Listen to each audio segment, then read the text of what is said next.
आप देख रहे हैं 7 स्टार न्यूज चैनल, आपके राजगढ़ का भरोसेमंद न्यूज चैनल। आने वाली पीढ़ियों के लिए वरदान साबित होगी खेल योजनाएं। वीरेंद्र पुनिया केंद्रीय आवासीय प्रशिक्षण शिविर संपन्न, सर्वश्रेष्ठ खिलाड़ियों को किया सम्मानित। सादुलपुर मुख्य खेल अधिकारी वीरेंद्र पुनिया ने 63वें केंद्रीय आवासीय प्रशिक्षण शिविर के समापन पर संबोधित करते हुए कहा कि क्षेत्र में युवाओं एवं खिलाड़ियों के लिए विकसित की जा रही कल्याणकारी खेल योजनाएं आने वाली पीढ़ियों के लिए वरदान साबित होगी। पूनिया ने कहा कि खेल सुविधाओं के लिए तरस रही खेल प्रतिभाओं की पीड़ा को समझते हुए राजस्थान राज्य क्रीड़ा परिषद की अध्यक्ष एवं सादुलपुर विधायक पद्मश्री डॉक्टर कृष्णा पूनिया की ओर से क्षेत्रवासियों के लिए संजोए गए सपनों को पूरा करने के लिए अंतर्राष्ट्रीय खेल स्टेडियम में विश्व स्तरीय आधुनिक खेल मैदान विकसित करने का अनुकरणीय काम किया जा रहा है। उन्होंने कहा कि मुख्यमंत्री की ओर से प्रदेश में खेलों का वातावरण बनाने को लेकर खिलाड़ियों के लिए शुरू की गई योजनाओं की बदौलत बच्चों एवं युवाओं का रुझान खेल मैदानों की ओर होने लगा है। मोबाइल व टीवी जैसी बुरी लत को छोड़कर वह अपना भविष्य खेलों में तलाशने लगे हैं।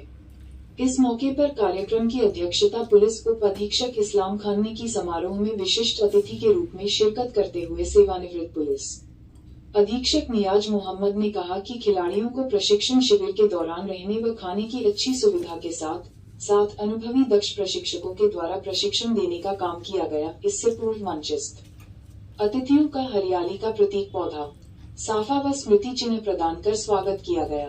शिविर निदेशक सबल प्रताप सिंह ने शिविर प्रतिवेदन प्रस्तुत किया तथा बताया कि शिविर में 300 से अधिक शिविरार्थी खिलाड़ियों व 100 से अधिक स्थानीय खिलाड़ियों ने भाग लिया।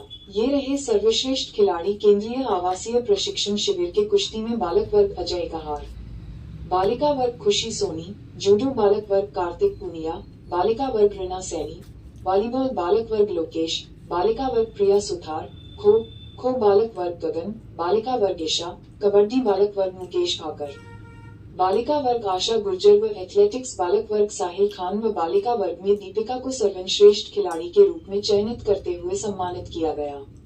इसी प्रकार वॉलीबॉल प्रशिक्षक नीलम चौधरी को सर्वश्रेष्ठ प्रशिक्षक के रूप में चुना गया।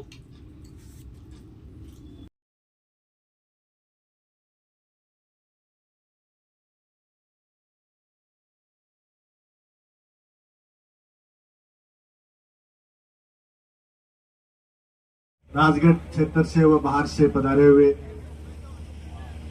सम्मानित महानुभाव और हमारे देश के नौनिहाल कर्णधार प्यारे बच्चों, आज मुझे बहुत ही खुशी का अनुभव हो रहा है कि आज आपके क्रीड़ा शिविर का समापन समारोह इतना शानदार जानदार रूप से समापन किया जा रहा है। इसके लिए सभी टीम को मेरी तरफ से बहुत बहुत बधाई। अभी सबल प्रताप सिंह जी कह रहे थे कि मौसम ने भी साथ दिया, बिल्कुल सही बात है ये। मैं आपको बताऊं एक पुलिस की बात, हम 2 दिन से गांव-गांव में ये मुनादी करवा रहे थे कि बिफरजोय तूफान आ रहा है, कृपया अपने घरों में रहें, घरों से बाहर नहीं निकले। तो आपके खेल के जज्बे के सामने ये बिफरजोय तूफान भी हार गया। और राजस्थान में जब आपके यहाँ आपको आके डिस्टर्ब नहीं किया इस बिफरजोय तूफान ने, और आपके ये सिर्फ आपके जज्बे के कारण हारा गया। तो ये आपके स्वस्थ मन और स्वस्थ उद्देश्य के लेके जो शिविर आयोजित किया गया, ये मैं समझता हूँ कि पूरी तरह से कामयाब रहा है। और आप लोग यहाँ से पधारे हैं, अब देख रहे हो कि ये एक सुनसान वीरान जगह थी जिसको आप कितना सुंदर ये ट्रैक मिला है। अभी सूरज सिंह जी पूनिया कह रहे थे कि साहब बहुत यहाँ के लोग लाभान्वित हो गए। तो मैं अभी 10 तारीख को मैंने ज्वाइन किया था, तो मैं ये देख रहा था, मेरी इवनिंग वॉक की आदत है कि कहाँ जाऊं, तो सही कहा कि लाभान्वित होंगे। मैं तो आज से ही लाभान्वित होना शुरू हो गया। कितना शानदार जानदार ट्रैक मेरे को देखने को मिलेगा। इसके लिए माननीय विधायक महोदया, माननीय वीरेंद्र जी और सभी साधुवाद के धन्यवाद के पात्र हैं। और मुझे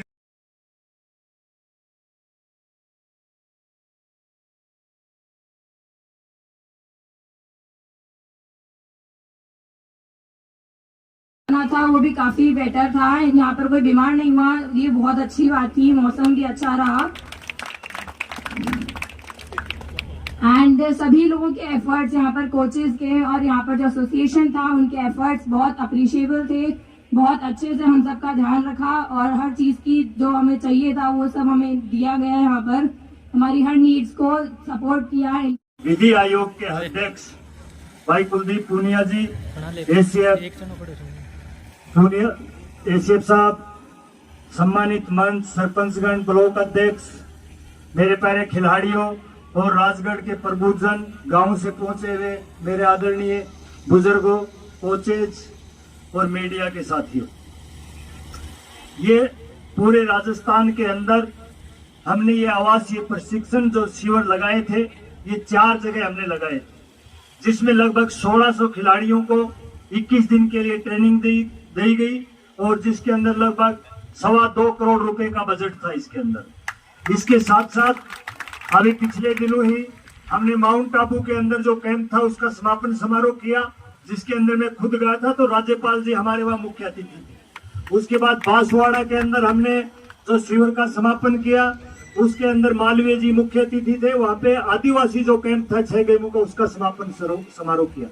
उसके बाद पिछले 2 दिनों में ही जयपुर के अंदर जो हमारा शिविर था उसका समापन समारोह राजस्थान राज्य क्रीड़ा परिषद के अध्यक्ष डॉक्टर कृष्णा पूनिया जी ने किया और आज का ये समापन समारोह हम यहाँ पे करने जा रहे हैं। मैं आपको बताना चाहता हूँ, ये जो स्टेडियम था, यहाँ पे हमारे एक विचार बना कि राजगढ़ के अंदर भी एक ऐसा स्टेडियम जो इंटरनेशनल का बनाया जाए। जब हमने पहली बार इसके लिए लड़ाई शुरू करी तो काफी दिनों से इसके लिए काफी विरोधी लोग कोर्ट में गए और हाई कोर्ट ने इसका स्टे दे दिया गया। उसके बाद किसी कारण एन प्रकेंड डबल एजी को हमने हाई कोर्ट में खड़ा किया और इस स्टे को वेकेंट करवा के इसमें काम शुरू किया गया। ये लगभग 8.5 करोड़ की लागत से आप देख रहे हैं सिंथेटिक ट्रैक यहाँ पे बनाया गया और अभी इसमें काफी चीजें और स्वीकृत करवाई गई है। जो सामने आप एकेडमी देख रहे हो, ये कबड्डी की एकेडमी है जो कि 2 करोड़ की लागत से बन रही है। इसके साथ साथ अभी पिछले 7 दिन पहले ही आदरणीय मुख्यमंत्री जी ने बजट में एथलेटिक्स एकेडमी की घोषणा करी थी, उसके लिए भी 2 करोड़ रुपए की वित्तीय स्वीकृति आ गई है। मेरे बाईं तरफ जो आप खाली जमीन देख रहे हो, इसके अंदर हम एक बड़ा मल्टीपर्पज इंडोर हॉल बनाने जा रहे हैं, जिसकी लागत लगभग 10 करोड़ रुपए आएगी। इसके साथ साथ एक 35 लाख का एक छोटा हॉल बनाएंगे, जिसके अंदर हमारे बच्चे वेट ट्रेनिंग करने चाहेंगे। इसके लिए मैं सूरज सिंह जी का भी धन्यवाद करना चाहता हूं कि मुकुल वासनिक जी ने विधायक जी के कहने से 25 लाख रुपए यहाँ पे एमपी कोटे से दिए। इसी के साथ साथ हमारे सांसद तो राज्यसभा के प्रमोद तिवारी जी ने भी यहाँ हमारे स्टेडियम के लिए विधायक के कहने से 15 लाख रुपए का अनुदान दिया। आप मेरे दाहिनी तरफ जो देख रहे हो, एक आम लोगों की धारणा होती है कि स्टेडियम ये क्या का स्टेडियम है। स्टेडियम उसको मानते हैं जो चारों तरफ उसके बैठने का और बड़ा जो पेविलियन बनता है। यही हमें टेंडर करने जा रहे हैं, 2 करोड़ रुपए का पेविलियन अगले 3 महीने के अंदर यह बन के तैयार हो जाएगा। इसके साथ साथ आपने देखा होगा वहां हमने 2 वॉलीबॉल, 2 कबड्डी और खो के ग्राउंडों का निर्माण कर दिया गया है और राजस्थान राज्य क्रीड़ा परिषद एक बास्केटबॉल का कोर्ट और एक लॉन्ग टेनिस का कोर्ट का कार्य शुरू है, जो लगभग 40 लाख की लागत से बनेंगे। और इसके साथ साथ मैं यहाँ की हमारी चेयरमैन रजिया गहलोत जी का अभिनंदन करना चाहता हूँ। जब ये हमारा उद्घाटन समारोह था तो मैंने उनसे रिक्वेस्ट करी, ये जो 4 दीवारी है ये जर्जर हालत में है, तो ये नई 4 दीवारी बनाए जाए। तो नगर पालिका चेयरमैन ने हमें विश्वास दिलाया कि ये 4 दीवारी हम नगर पालिका से बनाएंगे, जिसकी लागत कम से कम 1 करोड़ 20 लाख रुपए आएगी। इसी के साथ साथ मेरा ये सोचना है कि शहर के लोग रोड पे घूमते हैं या शमशान भूमि घूमते हैं, घूमने के लिए कहीं जगह नहीं है, तो हमारा ऐसा सोचना है कि ये 4 दीवारी बनेगी, ये लगभग 3 किलोमीटर दूरी होगी। इसके साथ साथ एक 10 फुट का एक ट्रैक, वॉकिंग ट्रैक बनाया जाएगा, जो आदमी एक बार चढ़ेगा 3 किलोमीटर पे उतरेगा और अपनी एक्सरसाइज कर सकेगा। मैं ये जो हमारे बच्चे खिलाड़ी हैं, इनको कुछ बातें राजस्थान राज्य सरकार की आपको बताना चाहता हूं, क्योंकि मैं कल सभी खिलाड़ियों से मिला था और एक एक बच्चे से हमने मुझसे पूछा कि ये आपको कैसा लगा, तो बच्चे बड़े खुश थे। जो हमारी सरकार खेलों के लिए कर रही है, पूरे हिंदुस्तान में ऐसा कोई स्टेट नहीं, जो भी बच्चा नेशनल और इंटरनेशनल लेवल में पदक जीतता है उसको हम सीधी नौकरी देते हैं। और नौकरी भी कैसी, इस्लाम साहब बैठे नहीं, 3 स्टार लगे हुए, जो एशियन कॉमनवेल्थ ओलंपिक में मेडल लाता है उसके सीधे 3 स्टार लगा के डीएसपी की नियुक्ति देते हैं। इसके साथ साथ जो इंटरनेशनल पदक जीतता है उनको इंस्पेक्टर, सब इंस्पेक्टर, वन विभाग में नौकरियां दी जाती है। जो खिलाड़ी किसी कारणवश पदक नहीं जीत पाता और वो नेशनल के अंदर सिर्फ भाग लेता है, सीनियर नेशनल के अंदर, उसको हम 2% कोटा, मान लीजिए सिपाही की 200 वैकेंसी निकली तो 4 खिलाड़ी उसमें लगेंगे, मास्टरों की 200 वैकेंसी लगी तो 4 खिलाड़ी उसमें लगेंगे। ऐसा प्रावधान हमारे लोकप्रिय मुख्यमंत्री अशोक गहलोत ने किया। इसी के साथ साथ जो बच्चा एशियाई खेल, कॉमनवेल्थ और ओलंपिक में पदक जीतता है उसको हम 25 बीघा जमीन शहरी मुफ्त देते हैं। इसके साथ साथ जयपुर में रहने के लिए उसको एक घर देते हैं जो खिलाड़ी मेडल जीतता है। इसके साथ साथ जो बच्चा ओलंपिक में गोल्ड मेडल जीतता है उसको राज्य सरकार 3 करोड़ 2 करोड़ 1 रुपए का प्राइज मनी देती है। राजस्थान पहला स्टेट है जो कोई भी खिलाड़ी जूनियर या सीनियर में स्टेट में भी मेडल जीतता है उसको हमारी सरकार 1 करोड़ रुपए की राशि जारी की है खिलाड़ियों के लिए। और मैं आपको एक ये शुभ सूचना बताना चाहता हूं, 60 करोड़ में लगभग 4 करोड़ राजगढ़ के खिलाड़ियों को मिले।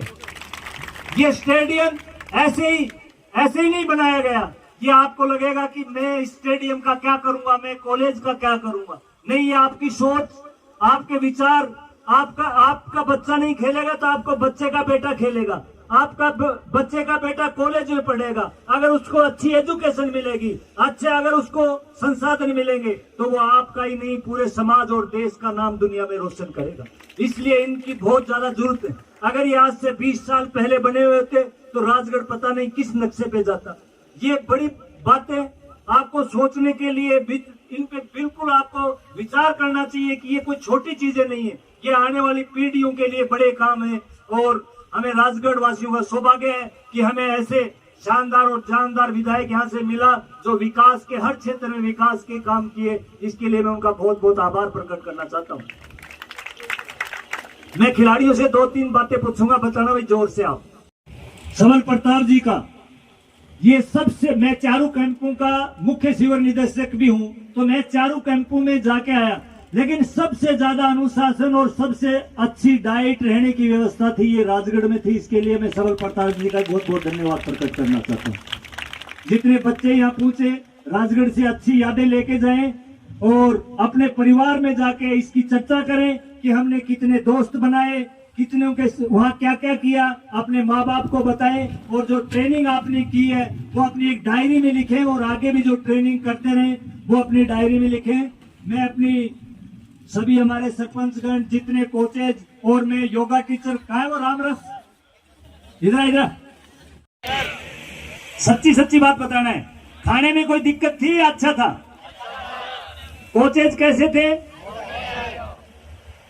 आपको कुछ नया सीखने के लिए मिला? बहुत अच्छा। और हमारे शानदार कोचेज जो